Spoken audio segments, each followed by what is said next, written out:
Sunday morning, go for another day's fun and excitement, and there she is, a new winter residence. I've dropped the chain because I don't know, because everyone else seems to have done it, so I guess it must be a good idea. Well, my plan to crack on with the electrics today has gone a bit pear-shaped, to say the least. I forgot the key that locks up the companionway, so I can either drive home and pick the key up, or I can make use of the time I've got. It's dry, there's no wind, so ideal opportunity to take down the foresail. So I'm going to spend the morning having a tidy up around the boat and see if I can take the foresail down, record how I've taken it down so I can remember how to put the damn thing back up again. So let's get on with it.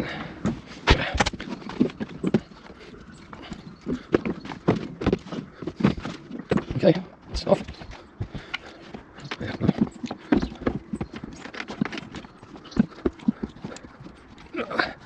There's one coming. Fine.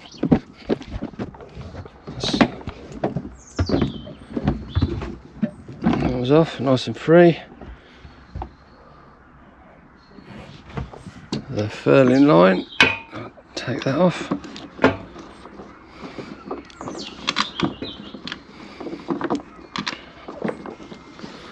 Okie dokie, so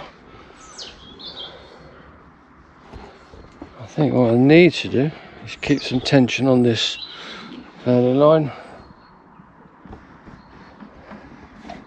and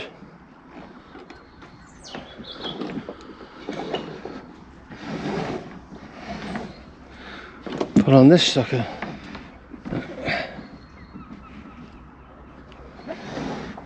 Seems to be working.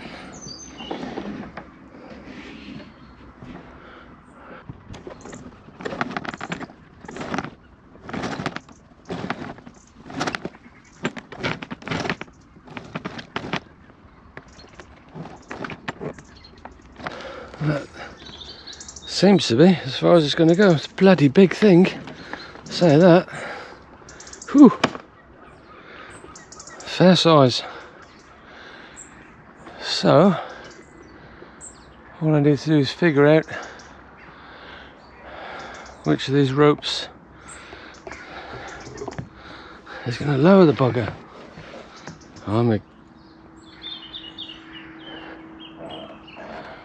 putting some money on it, that one being that one. Yeah, that looks like it's the top end lift, I think. This one, keep a hand on that. I'm sure this is a two-person job.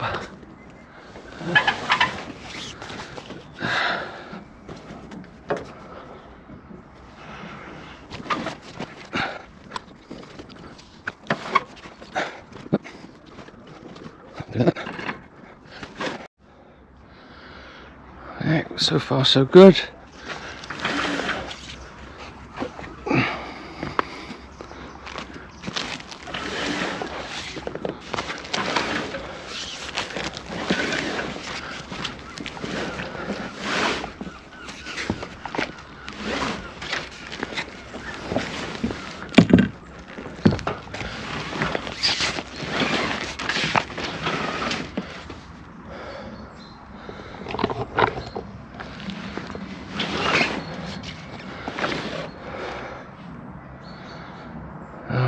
Okay, right, now what? I'm guessing, how the hell do these come out?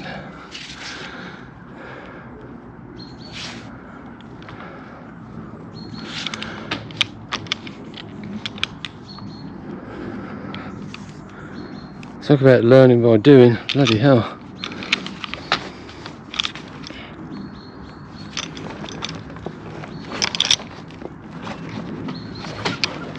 Okay.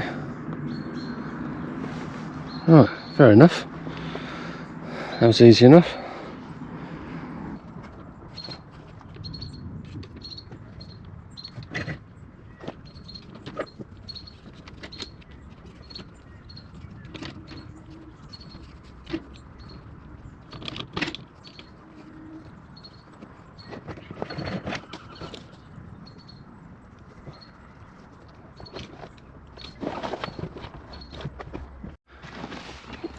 So that one goes through that runner, and that runner.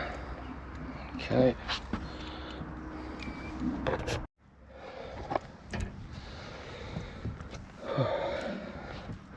Alright, there's something else I hadn't realised. I need to make a record of that. So the rope goes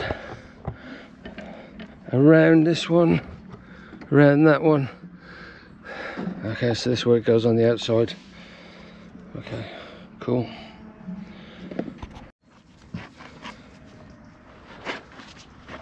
As you can see on the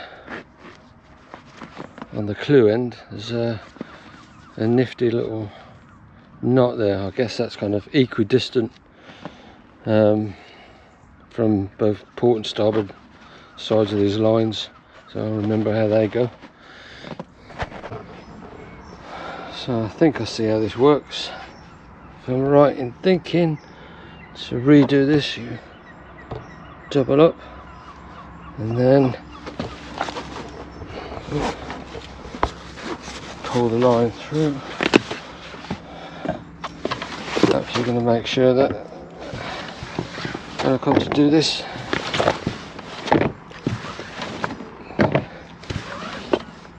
in the spring, I can actually look back at this and make sure I'm doing it correctly. Okay, perfect. Good stuff. I just need to undo these, I guess. But I haven't got any pliers with me.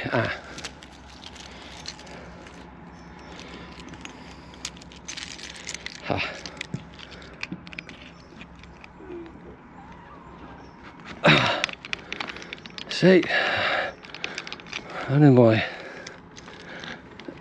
surfing and windsurfing history would come in handy in this sailing business.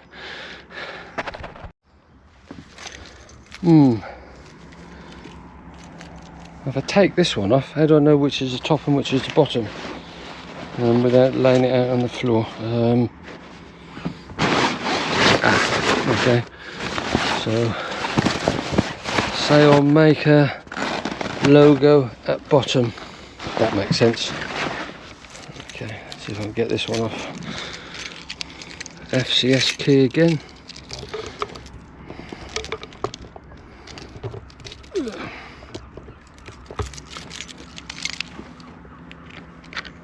Oh, that was easy. FCS key to the rescue.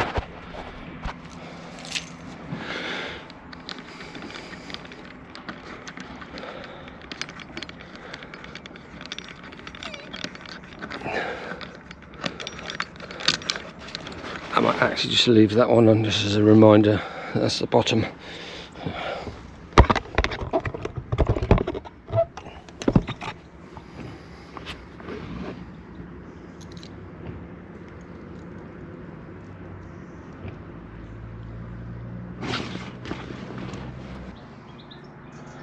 Pleased with that. That's one sail down.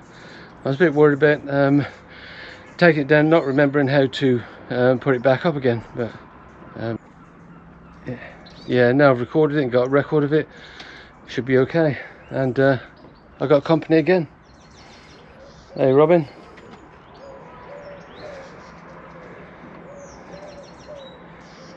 Yeah, let's see if I got some crumbs for you.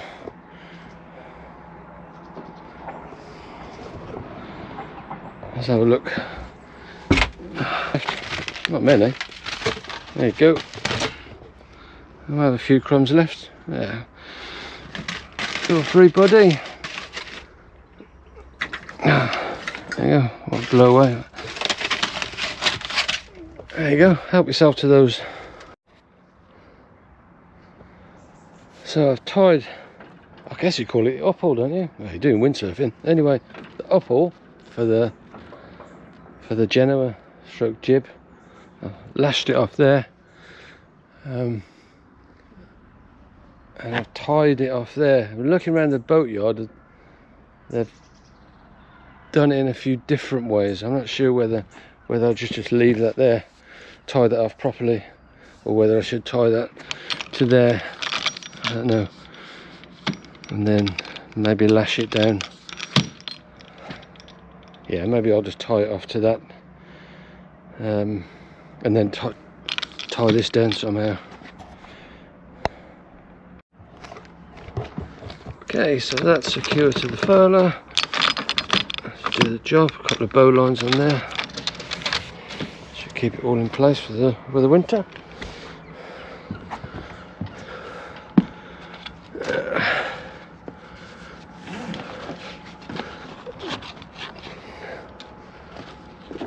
There we are.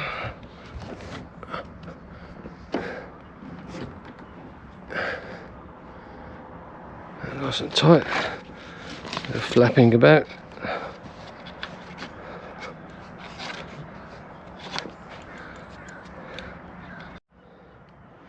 Right, I think off to the washing machine with this manky looking thing. Get it looking a bit cleaner. Well, I'm happy now. I've got another job done. I will think about this, but we have, well, what came with the boat was a massive tailor cut tarpaulin, which I think goes over all of this. So I'm not sure whether to leave this on or just tarp it over. But yeah, I'm glad that foresail's down. But for sure, if any of you guys watching can offer any suggestions on how to do it better next time, or even how to put it back up, advice welcome on how to put the damn thing back up again in the spring, feel free to comment. I've also put a rubber bungee around the furler just to stop that flapping around in the wind, so it all looks pretty secure now.